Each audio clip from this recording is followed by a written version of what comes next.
বলে যে আমি এমপি, আমারে তোমরা খেলাইও না, রাতি রাতি খাইলে ব্যথা পাবো, পরে উন্নয়ন বাধাগ্রস্ত হইব।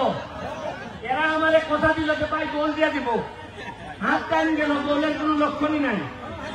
এই লাস্টে আমি উঠলাম, আর উঠার পর টিমও ভালো খেলা শুরু করলো। এইটা কি জানেন? এইটারে বলে নেতৃত্বের প্রতি যদি বিশ্বাস থাকে, তাইলে কোন যোগ্যতা সম্পন্ন মানুষ নিয়ে বঙ্গবন্ধু সোনার বাংলা বানানো যায়। আমি নাইমুজ্জামান মুক্তা ভাই আর চেয়ারম্যান কই দিল আছে। আমি আপনাদেরকে কি বলবো, আমি জীবনে আসিলাই পঞ্চগড়, তবে আজকে আসার পর মুক্তা ভাই আর মিলন যে সম্মান আমাদেরকে দেখাইছে, আমি আর জীবনে পঞ্চগড় ছাড়বো না, সারা জীবনে একবার। আর যদি মুক্তা ভাই আগে আমি মন্ত্রী হই, তাহলে আমি প্রথমবার আইয়া এখানে আপনারা যা চাইবেন তাই দিয়া দেন। আর মুক্তা ভাই আছে কথা দিয়ে যান, আমার আগে যদি সে মন্ত্রী হয়, তা আমার এলাকায় কিছু দিবে না। আপনারা কি বলেন? সাক্ষী রেখে গেলাম। এইখানে আছে আমার সিদ্দিক ভাই সৈয়দপুর, আপনারা যে বিমানবন্দর, এইখানে এমপি। সবচেয়ে ভালো জিনিস কি জানেন? আগে একটা ফুটবল খেলা হইলে 2 জন চেয়ারম্যান মাস্টার, এখন কত উন্নত হয়েছে। একটা খেলায়, একটা ইউনিয়নের খেলায় আমরা 3 জন বাগানের মেম্বার আপনাদের সামনে উপস্থিত আছে। এখন আস্তে আস্তে আমাদের জবাব দিতে আসতেছে। আমাদের যে সম্ভাবনার জায়গা আপনাদের পঞ্চগড়, আমি যদি আগে জানতাম বহু আগে আসতাম। আর আমি যদি আগে জানতাম এত সম্ভাবনা, তাহলে নাইমুজ্জামান মুক্তার সাথে আগেই খাতির করতাম। আমার খাতিরটা হইছে এমপি হওয়ার পর। তবে আপনাদেরকে একটা কথা বলি, শুনেন। আমি এখানে আইসি, আমার কি লাভ হয়? আমি যে এই ঘামতে ঘামতে আইসি, বিমানে আইসি সকালবেলা উঠে, আইসে এখানে 3 ঘন্টা জার্নি করে আইসি আপনাদের এখানে, আবার 3 ঘন্টা জার্নি করে যাব। আমার প্লেয়ার গুলো এখন রওনা দিবে, 15 ঘন্টা লাগবে আমাদের হবিগঞ্জে যেতে। কি জন্য আসি জানেন? আমি এমপি হয়ে তো আর এখানে তো আমার কোনো কাজ নাই। আমার এলাকা ছেড়ে আপনাদের এলাকায় আসছে। আমার এলাকার মানুষ জিজ্ঞেস করে যে তুমি যে চলে গেলা বাংলা বান্ধা, আমাদেরকে কে দেখবে?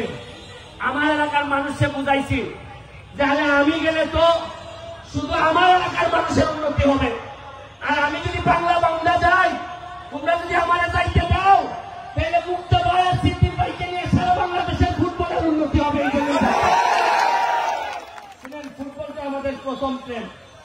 এই ফুটবলটা নষ্ট হয়েছে বুঝলাই আপনাদের দ্বারে দ্বারে ঘুরে বেড়াই, এত ঘাম মাটিতে ফেলছে।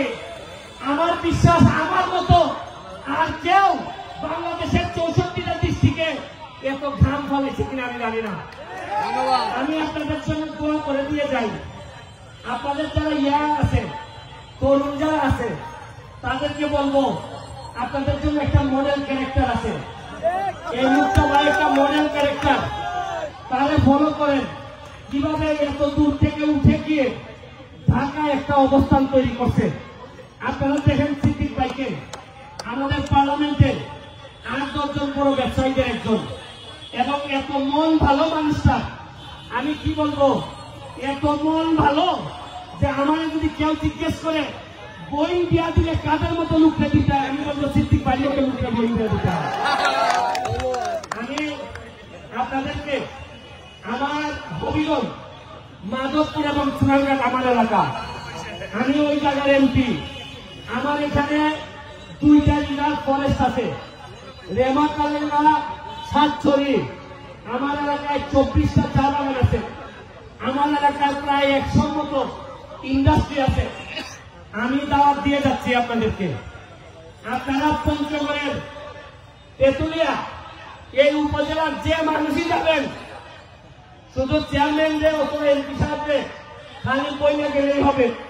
আপনারা যে যে যাবেন, যে এইখানে যত বিপদ আপদ যা আছে, যদি কিচ্ছু না থাকে আমার নামে খাইয়া ফেলে চলে আসবেন। খালি বলবেন এই মেয়ে আবার টাকা খুঁজে কেন, আমি ব্যারিস্টারের লোক, দেখেন না কেমনি একটা লোক আপনাদের কাজ করবে না।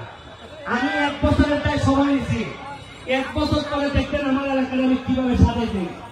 আমি মুক্তা ভাইকে অনুরোধ করব, মুক্তা ভাই আপনি আমার এলাকায় আসেন, দেখেন আমি আপনার এলাকা দেখে গেলাম, আপনি আমার এলাকা দেখে যে সব জায়গায় উন্নতি করলে আপনাদের মনে জায়গা নেওয়া যাবে। আমরা যারা এমপি আছি তারা হয়তো আর কিছুদিন পরে এমপি নাও থাকতে পারি, কিন্তু আমাদের কাজ হইল আপনাদের হৃদয়ে বসবাস করা, বাকি জীবন মৃত্যুর আগ পর্যন্ত যাতে সম্মানের সাথে পৃথিবী থেকে বিদায় নিতে পারি, এইটাই আমাদের সকলের ইচ্ছা। আমার এখন তরুণরা আছে, আমার হাত তুলে একটা কথা দিতে হবে, আমার ঘামের মূল্যের বিনিময়ে কথা দিতে হবে। আপনারা বলেন আপনারা পড়াশোনা করবেন কিনা? পড়াশোনা করার কারণে আজকে আমি ব্যারিস্টার হয়েছি, ব্যারিস্টার হয়ে আজকে আমি এত দূর আসছি। আপনারা আবার হাত তোলা বলেন যে কথা পড়াশোনা করবেন কিনা বলেন, মাদক থেকে দূরে থাকবেন কিনা বলেন আপনারা। আমারা যদি সামান্য ভালোবেসে থাকেন, আমারা যদি সামান্য আমার প্রতি আপনাদের যদি করুণা হয়, যে এই লোকটা সারাদিন ঘুরে বেড়ায়, শুনেন কতদিন বাঁচবো আর আমি জানি না, আমার যে শত্রু তাতে আমি কতদিন বাঁচবো তাও জানি না, তবে মৃত্যুর আগ পর্যন্ত আপনাদের হৃদয়ে আপনাদের দোয়া নিয়ে বেঁচে থাকতে চাই। আর আমরা এখানে যারা আছি তারা কথা দিচ্ছি, এমপি শপথ নেওয়ার পর যে জন্মস্থান হয় সে বাংলাবান্ধা হোক, তেঁতুলিয়া হোক, পঞ্চগড় হোক, সৈয়দপুর হোক, যে জন্মস্থান আমরা পাইছি রিজাইন করার আগে অথবা এমপি থেকে যাওয়ার আগে এর যে ভালো জন্মস্থান আমরা রেখে যেতে চাই, এটা আমাদের শপথ, এটা আমরা অবশ্যই পালন করব। এই কথা দিয়ে চলে বেড়েছে প্রতিদিনই কোনো না কোনো লোকের বিরোধিতা করতে হয়। যদিও মুক্তা ভাই পিস্তিরা কয় আন্না আন্না খুব ভালো লোক, মানে আপনার বড় ভাই যেভাবে পিস্তিকে টাইনে ধরে রাখে, এইভাবে মুক্তা ভাই সিদ্দিক ভাই আমার ধরে রাখে। আমি আগাইলেই ভাই আমরা সংসদে অনেক ভালো মজা করি, তবে একটা কথা বলে যাই, এই আপনাদের তেঁতুলিয়া কোন বিল, কোন অধিকারের সংগ্রামে যদি আমাদের নারায়ণগঞ্জ মুক্তা ভাই সংসদে দাঁড়ায়, তবে চোখ বন্ধ করে সৈয়দপুর এবং হবিগঞ্জের 2 জনকে আপনারা পাবেন তার সমর্থনের জন্য।